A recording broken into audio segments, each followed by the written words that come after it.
बिस्मिल्लाहिर्रहमानिर्रहीम। मेरा नाम डॉक्टर निसार है और मैं as a consultant child specialist Aziz Fatima medical college Faisalabad में काम करता हूँ। आज हम डिस्कस करेंगे कि बच्चों में या बड़ों में भी बार बार गला ख़राब होने की क्या वजूहात होती हैं,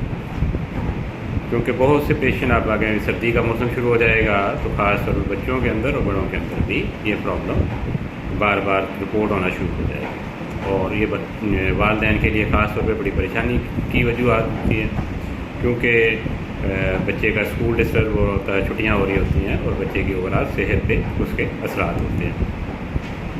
तो हर उम्र में ये ख्याल रखें कि बच्चों में गला ख़राब होने की ख़ास तौर पे मुख्तलिफ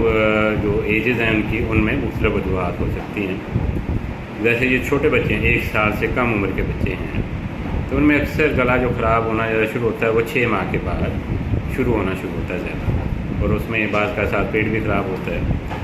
उसकी वजह क्या होती है कि जब दांत निकलने का पीरियड होता है तो उसमें बच्चे जो हैं कि वो सी चीज़ें अपने मुंह में डालना शुरू, अपना हाथ डालना शुरू कर देते हैं, वो उसके साथ जरासीम जाना शुरू होते हैं। तो एक वजह तो वो होती है,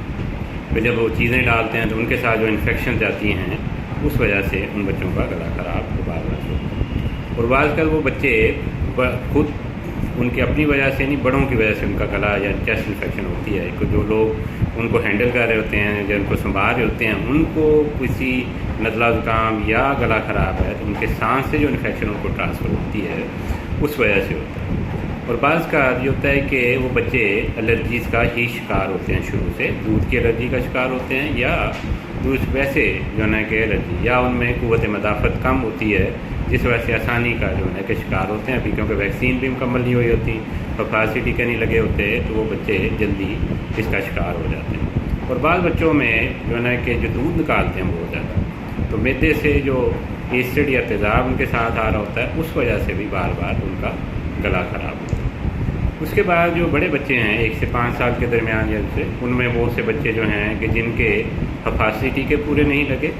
या बच्चे जो एलर्जी का शिकार हैं किसी वजह से, सांस की एलर्जी या नाक की एलर्जी का शिकार हो जाते हैं, तो वो भी बच्चे जो हैं कि बार बार गला ख़राब होने की शिकायत करते हैं। या ऐसे एनवायरनमेंट में रहते हैं जहाँ की हाइजीन कंडीशन अच्छी नहीं है, या घर में दूसरे लोग हैं जिनको ऐसी बीमारियों का शिकार हैं, उनके साथ वो बच्चे रहते हैं, उनके भी बार बार जो है कि गला ख़राब हो सकता है, चेस्ट ख़राब हो। इसके अलावा 1 साल से बड़े बच्चों में भी अक्सर बार बच्चे जो खून की कमी का शिकार होते हैं और वो चीज़ें वगैरह चूसते रहते हैं, मट्टी खाते हैं या दूसरी चीज़ें डालते हैं, उस वजह से भी उनका गला बार बार ख़राब हो सकता है और चेस्ट ख़राब हो सकती है। और